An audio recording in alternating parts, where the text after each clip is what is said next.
Hello friends, मेरा नाम doctor Sumit गुजरे है। मैं ओरल एंड डेंटल सर्जन हूँ। मेरे यूट्यूब चैनल में आपका स्वागत है। तो आज हम बात करने वाले हैं ड्राई सॉकेट के बारे में। ड्राई सॉकेट को हम एल्वुलर ऑस्टिटिस भी कहते हैं। ये एक डेंटल कॉम्प्लिकेशन होता है और ये ज़्यादातर हमें दांत निकालने के बाद में हमें ये देखने को मिलता है।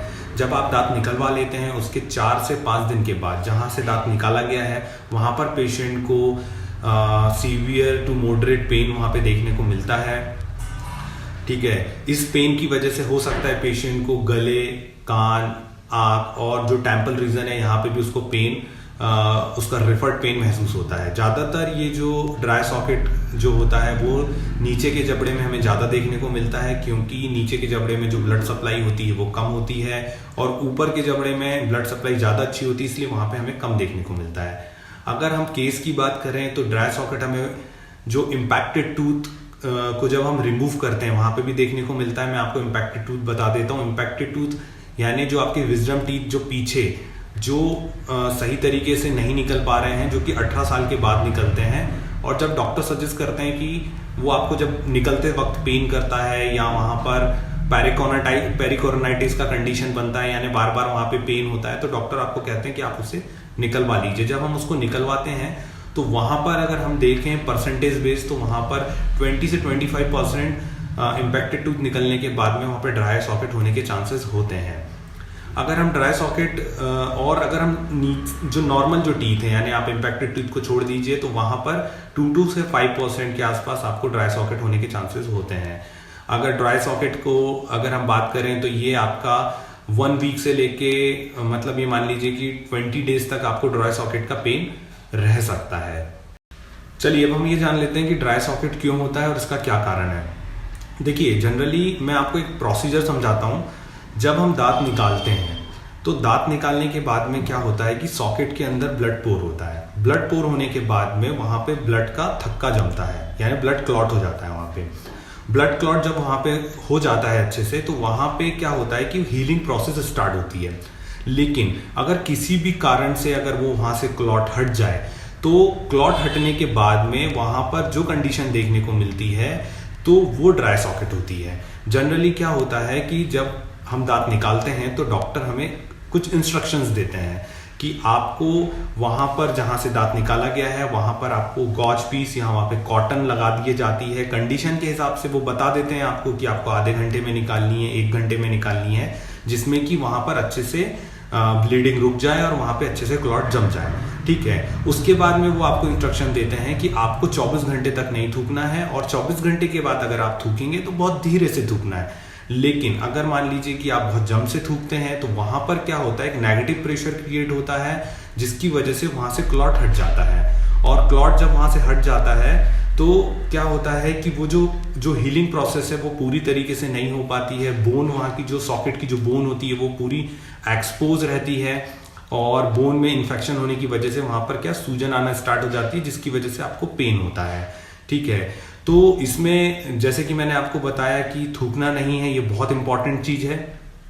इसके बाद में वहां पे आपको जीभ नहीं लगाना है, वहां पे आपको उंगली लगा के चेक नहीं करना है कि कैसा है, आपको वहां कुछ भी नहीं करना है। दूसरी चीज ये है कि जो लोग स्मोकिंग करते हैं तो हमें जो पेशेंट स्मोकिंग करते हैं उसमें भी हमको ड्राई सॉकेट ज्यादा देखने को मिलता है, क्योंकि जैसे कि मैंने आपको बताया कि जब वो स्मोकिंग करते हैं तो वहां एक नेगेटिव प्रेशर क्रिएट होता है। और स्मोकिंग करने वालों के साथ में एक चीज और देखने को मिलती है कि वहां की ब्लड सप्लाई कम हो जाती है, जिसकी वजह से हीलिंग प्रॉपर नहीं हो पाती है। एक तीसरा कारण एक ये भी है कि वहां पर वैसोकॉन्स्ट्रिक्शन हो जाता है। वैसोकॉन्स्ट्रिक्शन को मैं थोड़ा समझाना चाहूंगा। वैसोकॉन्स्ट्रिक्शन का मतलब ये होता है कि सॉकेट के अंदर ब्लड सप्लाई का कम हो जाना। ये कंडीशन होती है जिसकी वजह से भी वहां पर हीलिंग प्रॉपर नहीं हो पाती है, जिससे पेशेंट को ड्राई सॉकेट हो सकता है। एक जैसे मान लीजिए कुछ पेशेंट आते हैं जो कि बहुत इन्फेक्शन लेके आते हैं, जो बहुत इन्फेक्शन की जो कंडीशन होती है उसमें भी हमें ड्राई सॉकेट देखने को मिलता है। तो अगर हम इसके प्रिवेंशन की बात करें तो सबसे पहली चीज तो ये है कि जो डॉक्टर हमें इंस्ट्रक्शंस देते हैं हमको उसको पूरी तरीके से फॉलो करना है। अगर उन्होंने थूकने के लिए मना किया है तो आप बिल्कुल मत थूकिए। मैं खुद देखता हूँ मेरे क्लिनिक में, मैं पेशेंट्स को इंस्ट्रक्शन करता हूँ और अगर वो क्या करते हैं कि वो यहाँ से निकलने के साथ ही थूकने लग जाते हैं, तो ये बहुत बड़ा रीजन है ड्राई सॉकेट होने का। एक कंडीशन और है, जैसे कि मैंने आपको बताया कि ब्लीडिंग को रोकने के लिए वहां पे गॉज पीस या कॉटन को रखा जाता है। और उसको 1 घंटे के बाद में निकाल दिया जाता है। तो कुछ पेशेंट को पूरी तरीके से हो सकता है बात समझ में नहीं आती है और वो पूछते भी नहीं है, ठीक है, कि वो फोन लगा के पूछ लें या वो जनरली क्लिनिक पे आके पूछ लें। वो कॉटन को वहीं पे 2-2 3-3 दिन दबा के रखते हैं और फिर 3 से 4 दिन के बाद में आते हैं और बोलते हैं सर मुझे बहुत तेज पेन हो रहा है। जब तक क्या होता है, एक तो वो जो वहां पे क्लॉट बन नहीं पाता है, वहां पे इन्फेक्शन हो जाता है जिससे पेशेंट को देखने को मिलता है। तो प्रिवेंशन के लिए तो यही है कि आप प्रॉपर तरीके से डॉक्टर का जो भी इंस्ट्रक्शंस है आप उसको माने। प्रिवेंशन के लिए एक चीज और ये की जाती है कि अगर बहुत इन्फेक्शन है वहां पर तो वहां पे कुछ प्री एंटीबायोटिक्स दी जाती है, ड्राई सॉकेट ना हो, इन्फेक्शन ना हो। चलिए अब हम इसके ट्रीटमेंट के बारे में बात कर लेते हैं। मान लीजिए आपको ड्राई सॉकेट हो जाता है, आपको बहुत तेज उसमें पेन है, तो घबराने की कोई बात नहीं है, इसको बिल्कुल अच्छे से ट्रीट किया जाता है। आप जब डॉक्टर के पास जाएंगे तो वो उस ड्राई सॉकेट को अच्छे से क्लीन करेंगे। क्लीन करने के बाद उसको नॉर्मल सलाइन से वॉश आउट करते हैं। उसके बाद में वहां पर कुछ ड्रेसिंग दी जाती है। जो ज्यादातर जो ड्रेसिंग यूज की जाती है वो जिंक ऑक्साइड यूजिनॉल की जाती है। कुछ प्री फैब्रिकेटेड मार्केट में कुछ ड्रेसिंग अवेलेबल है जिसमें वो कुछ कॉम्बिनेशन होते हैं, जैसे जिंक ऑक्साइड यूजिनॉल आइडोफॉर्म का कॉम्बिनेशन होता है, उनको भी वहां पर रखा जाता है, जिसको 2 से 3 दिन में चेंज किया जाता है। तो धीरे धीरे क्या होता है कि आपका जो ड्राई सॉकेट है वो हील होना स्टार्ट हो जाता है और आपकी ये जो प्रॉब्लम है ये पूरी तरीके से खत्म हो जाती है, ठीक है ना।